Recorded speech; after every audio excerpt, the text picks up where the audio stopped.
ശബരിമലയുമായി ബന്ധപ്പെട്ട എന്നും വാർത്തകളാണ്. അതിനിടയിലാണ് ഈ തേൻ കൊണ്ടുവന്നത് ആസിഡ് കണ്ടെയ്നറിലാണ്.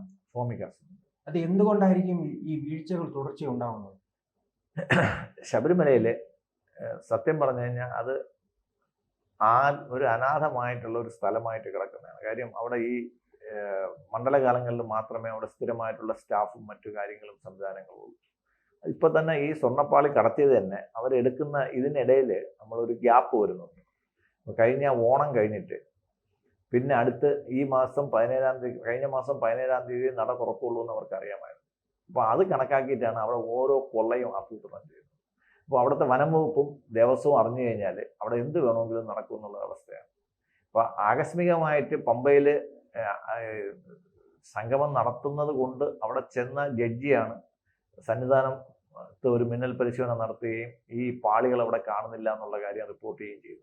അവിടുത്തെ മേൽശാന്തിയും മറ്റു ഉദ്യോഗസ്ഥന്മാരും ആരും ഇത് റിപ്പോർട്ട് ചെയ്തിട്ടില്ല. ഇത് ചെറിയൊരു സാധനമൊന്നുമല്ല, പോക്കറ്റിൽ പൊതിഞ്ഞുകൊണ്ട് പോകുന്ന സാധനം. കൃത്യമാണ്. അയ്യപ്പ സംഘവുമായി ബന്ധപ്പെട്ടാണ് അവിടെ എത്തുന്നത്. അതെ, അദ്ദേഹം അവിടെ പോയത് അയ്യപ്പ സംഗമം പമ്പയിലാണ് നടന്നത്. അപ്പോൾ അദ്ദേഹത്തിന് അവിടെ ശബരിമല സ്പെഷ്യൽ കമ്മീഷണർ ആണല്ലോ, ആ ഒരു പവർ ഉപയോഗിച്ച് അദ്ദേഹം അവിടെ പോകുന്ന ആരും പ്രതീക്ഷിച്ചില്ല. അദ്ദേഹം ഇപ്പം ഇങ്ങനെ ഒരു സംഗമം നടക്കുമ്പോഴത്തേക്ക് ഹൈക്കോടതി, പക്ഷെ അത് മാസങ്ങൾക്ക് മുൻപ് ഈ റിപ്പോർട്ട് കോടതിയിൽ കൊടുത്തില്ല. ആരെ ഇല്ല, അയ്യപ്പ സംഗമം നടക്കുന്ന സമയത്താണ് ഇദ്ദേഹം അവിടെ ചെല്ലുന്നത്. 20-ാം തീയതി അയ്യപ്പ സംഗമം നടക്കുന്നതും പ്രമാണിച്ച് ഒരു മുന്നൊരുക്കങ്ങൾക്ക് വേണ്ടിയിട്ട് എന്തൊക്കെയാണെന്ന് അറിയാൻ വേണ്ടിയിട്ടാണ് അദ്ദേഹം അവിടെ ചെല്ലുന്നത്. അപ്പൊ 7-ാം തീയതി അദ്ദേഹം അവിടെ ചെല്ലുമെന്ന് ഒരിക്കലും പ്രതീക്ഷിച്ചില്ല.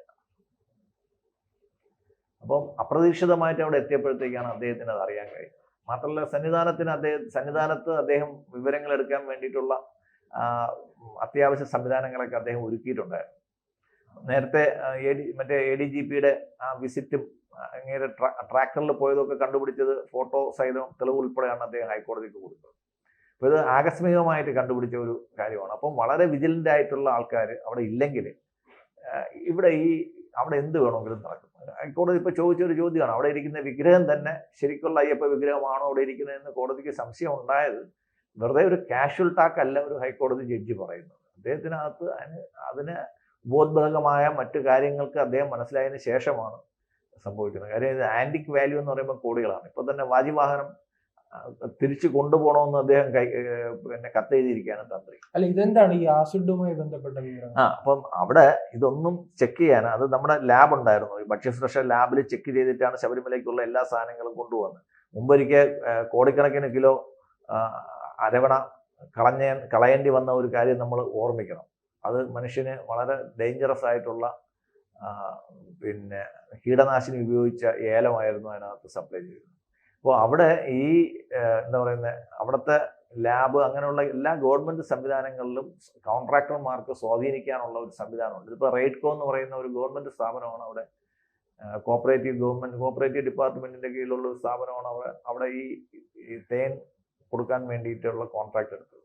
അപ്പോൾ ഒരു ഫോമിക് ആസിഡ് കൊണ്ടുപോകുന്ന ആ കണ്ടെയ്നറാണ് അവർ ഇതിന് വേണ്ടിയിട്ട് ഉപയോഗിച്ചിരുന്നത്. കാര്യം നമ്മൾ കുടിവെള്ളം ഉപയോഗിക്കുന്ന മലിനജലം ഉപയോഗിക്കുന്ന ടാങ്കിൽ കുടിവെള്ളം കൊണ്ടെത്തിച്ചു കഴിഞ്ഞാൽ എന്തായിരിക്കും ഉള്ള അവസ്ഥ എന്ന് ആലോചിച്ചു. ഇത് തന്നെയാണ് സംഭവിച്ചിരിക്കുന്നത്. ഇതുകൊണ്ട് ഈ തേൻ കൊണ്ട് അഭിഷേകം ചെയ്തത് കൊണ്ട് വിഗ്രഹത്തിന് എന്തെങ്കിലും കേടുപാട് ഉണ്ടായിട്ടുണ്ടോ എന്ന് പോലും നമുക്ക് സംശയിക്കേണ്ടിയിരിക്കുന്നു. കാര്യം ഇത് വളരെ പവർഫുൾ ആയിട്ടൊരു ആസിഡാണ് ഈ കണ്ടെയ്നർ. ഇത് എത്ര ക്ലീൻ ചെയ്ത് കഴിഞ്ഞാലും ഇത് നിർമ്മിക്കുന്നത് തന്നെ ഒരു പ്രത്യേക പർപ്പസിനാണ് നിർമ്മിക്കുന്നത്. അത് മാറ്റിയിട്ട് വേറൊന്നും ചെയ്യാൻ പറ്റത്തില്ല. ഇപ്പോൾ പാല് കൊണ്ടുപോകാനുള്ള കണ്ടെയ്നറിൽ പാല് മാത്രം അതിന് വേണ്ടിയിട്ടാണ് ഡിസൈൻ ചെയ്യുന്നത്. അതിനകത്ത് പാല് മാത്രമേ കൊണ്ടുപോകാൻ പറ്റുള്ളൂ. വെള്ളം കൊണ്ടുപോകുന്ന അങ്ങനെ ഓരോന്നും ഡിസൈൻ ചെയ്യുന്നതാണ്. ഇത് ഫുഡ് ഗ്രേഡ് സാധനങ്ങൾ കൊണ്ടുപോകേണ്ട ഒരു കണ്ടെയ്നറിൽ കൊണ്ടുപോകേണ്ടതായിരുന്നു. അയ്യപ്പൻ കുടിക്കുന്നില്ലല്ലോ, അയ്യപ്പൻ്റെ പുറത്തൂടെ ഒഴിക്കുന്നില്ലേ ഉള്ളൂ. അപ്പോൾ പിന്നെ എങ്ങനെയാകാമെന്നുള്ള ഒരു ധാരണയിലാണ് പോയത്. ഇത് ദേവസ്വം ബോർഡ് ഉദ്യോഗസ്ഥന്മാർ, മേൽശാന്തി, തന്ത്രി ഇവരെല്ലാം അറിഞ്ഞിട്ട് തന്നെയാണ് ശബരിമലയിൽ ഇതെല്ലാം നടക്കുന്നത്. അപ്പം ശബരിമല ഇതിനൊരു പരിഹാരം എന്ന് പറയുന്നത്, ശബരിമലയ്ക്ക് ഇപ്പം തിരുപ്പതിക്ക് സ്വന്തമായിട്ടൊരു സംവിധാനം ഉണ്ടായിട്ട് പോലും അവിടെ വരുന്ന ലഡുവിൽ ഉപയോഗിച്ച മാലിന്യങ്ങളും മറ്റു കാര്യങ്ങളെല്ലാം ഇപ്പോൾ പുറത്തു വന്നുകൊണ്ടിരിക്കുകയാണ്. വീണ്ടും പുതിയ വിവാദങ്ങൾ പുറത്തു വന്നുകൊണ്ടിരിക്കുകയാണ്. അപ്പം അമ്പലവുമായിട്ട് ബന്ധപ്പെട്ട കാര്യങ്ങളിൽ വിശ്വാസികളുടെ മേൽനോട്ടം ഇല്ലെങ്കിൽ സർക്കാർ ഉദ്യോഗസ്ഥന്മാർ അവർക്ക് തോന്നിയത് എന്തും ചെയ്യുമെന്നുള്ളതിന് ഏറ്റവും നല്ലൊരു തെളിവാണിത്. അപ്പൊ ഇത്തരം സംഭവങ്ങൾ ഇങ്ങനെ തുടർച്ചയായി ഉണ്ടാകുമ്പോൾ കൃത്യമായ ഒരു അന്വേഷണം നടക്കും. അവിടെ പ്രതിരോധിക്കാനുള്ള ശ്രമം, അവിടെ പ്രതിരോധിക്കാൻ അവിടെ ആരുമില്ല. കാര്യം ഈ തെറ്റ് അന്വേഷിക്കേണ്ടവർ തന്നെയാണ് ചെയ്യുന്നത്. കാര്യം ഈ ലാബ് ഭക്ഷ്യസുരക്ഷാ ലാബ് സർക്കാരിൻ്റെ തന്നെയാണ്. അവിടുത്തെ പോലീസ് സർക്കാരിൻ്റെയാണ്. അവിടുത്തെ എല്ലാ സംവിധാനങ്ങളും സർക്കാരിൻ്റെയാണ്. ആ സംവിധാനങ്ങളെ അവർ ഉപയോഗിക്കുന്ന ഇത് ഒരു CPM നിയന്ത്രണത്തിലുള്ള ഒരു റെയ്ഡ്കോ എന്ന് പറയുന്ന ഒരു സ്ഥാപനമാണ്.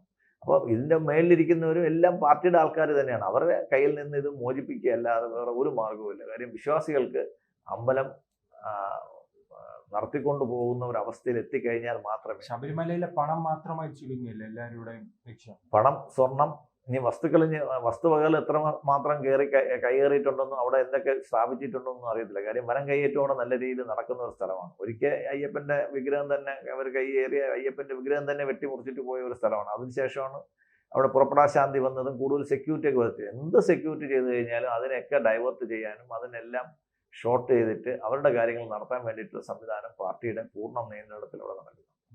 ഇപ്പോൾ അറസ്റ്റ് ചെയ്ത ദേവസ്വം ബോർഡ് പ്രസിഡന്റ് തന്നെ അവിടെ ഒരു CPM-ന്റെ ആ ജില്ലയിലെ ഏറ്റവും പ്രധാനപ്പെട്ട ഒരു നേതാവാണ് അറസ്റ്റ് ചെയ്തത്. അദ്ദേഹം ശബരിമല അമ്പലമായിട്ട് CPM-ൽ നിന്ന് ശബരിമലയെ മോചിപ്പിച്ചാൽ മാത്രമേ ഒരു CPM-ൽ നിന്നല്ല, ഞാൻ പറയുന്ന എല്ലാ രാഷ്ട്രീയക്കാരിൽ നിന്ന് രാഷ്ട്രീയം ഒഴിവാക്കുക. ശബരിമലയിൽ ആരാധന സ്ഥലത്ത് രാഷ്ട്രീയം കളിക്കേണ്ട ആവശ്യമില്ല. ഇപ്പോൾ സിഖുകാർക്ക് ഗുരുദ്വാര പ്രബന്ധക് സമിതിയുണ്ട്.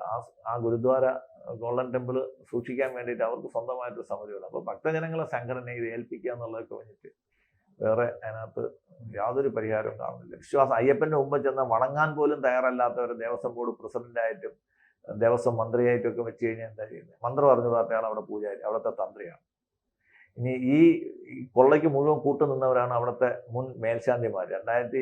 1998 മുതലുള്ള മേൽശാന്തിമാർ അറിയാതെ ഇതൊന്നും നടക്കത്തില്ല. അപ്പം ഈ സ്വർണം പതിച്ച പാളി കൊണ്ടുപോയി അത് പിന്നെ ആസിഡിൽ മുക്കി ഈ സ്വർണം വേർതിരിച്ചെടുത്തിട്ട് കൊണ്ടുവച്ച പാളിയാണ് വെച്ചിട്ട് പോകുന്നത്. ഈ തന്ത്രി പറയുന്നത് സ്വർണ്ണപ്പാളിയിൽ സ്വർണം പൂശാൻ പറ്റുമെന്നാണ് അദ്ദേഹം പറയുന്നത്.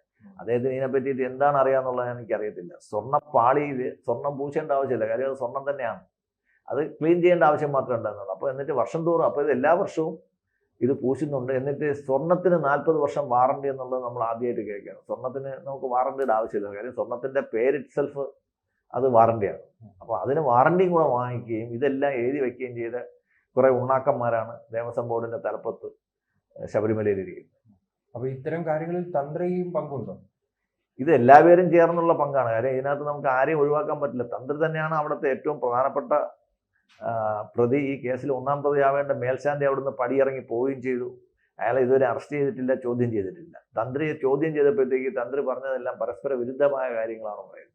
അപ്പോൾ തന്ത്രിയുടെ തന്നെ ഒരു ആവശ്യം ശബരിമലയിൽ ഉണ്ടോ എന്നുള്ളതാണ് നമുക്കൊരു സംശയം. കാര്യം ഒരു ക്ഷേത്രത്തിൽ തന്ത്രം എന്ന് പറയുന്ന ഉത്സവ സമയത്ത് മാത്രം നടക്കേണ്ട കാര്യമാണ്. തന്ത്രിക്ക് ഒരു മുറിയും കൊടുത്തിട്ട് പിരിക്കാൻ വേണ്ടിയിട്ട് തന്ത്രി അവിടെ പിടിച്ചിരുത്തേണ്ട കാര്യമൊന്നുമില്ല. അയ്യപ്പനെക്കാളും വലിയ പ്രതിഷ്ഠയും മുറിയാണ് തന്ത്രിക്ക് ശബരിമല മേൽശാന്തിക്കും പിന്നെ തന്ത്രിക്കും അവിടെ കൊടുത്തേക്കുന്നത്. ഇവരെല്ലാം അവിടെ ഇരുന്ന് ഭക്തന്മാരുടെ ആ ഭക്തിയെ ചൂഷണം ചെയ്ത് പൈസ ഉണ്ടാക്കുന്നു എന്നുള്ളതാണ് ഏറ്റവും വലിയ രസം. അവിടെ ഒരു ദിവസം എത്ര ലക്ഷം രൂപയാണ് അവിടുത്തെ തന്ത്രിക്കും മേൽശാന്തിക്കും നടവരവ് വരുന്നു എന്നുള്ള കാര്യം എന്താ ED അന്വേഷിക്കാത്തത്? ഗവൺമെന്റ് എന്താ നോക്കാത്തത്? ഈ മേൽശാന്തിമാരുടെ കോണകം മാത്രം നോക്കി നടന്ന ഒരു മന്ത്രി നമുക്കുണ്ടായിരുന്നു, ദേവസ്വം മന്ത്രി. ആ മന്ത്രി എന്താ ഈ ശാന്തിക്കാരന്മാർ, ഈ മേൽശാന്തി ശബരിമലയിൽ വാങ്ങിക്കുന്ന പൈസയുടെ കാര്യം നോക്കാത്തത്? ദക്ഷിണെന്നും പറഞ്ഞാൽ വാങ്ങിക്കുന്നത്. എന്തിനാ ദക്ഷിണ വാങ്ങിക്കുന്നത്? അവർക്ക് ഗവൺമെന്റ് ശമ്പളമുള്ള ആൾക്കാരാണല്ലോ. അവർക്ക് ആ ദക്ഷിണ വാങ്ങിക്കാൻ വേണ്ടിയിട്ട് പ്രത്യേകിച്ച് മുറി ഒരുക്കി കൊടുത്ത് സൗകര്യം ചെയ്ത് കൊടുത്ത് ദേവസ്വം ബോർഡല്ലേ.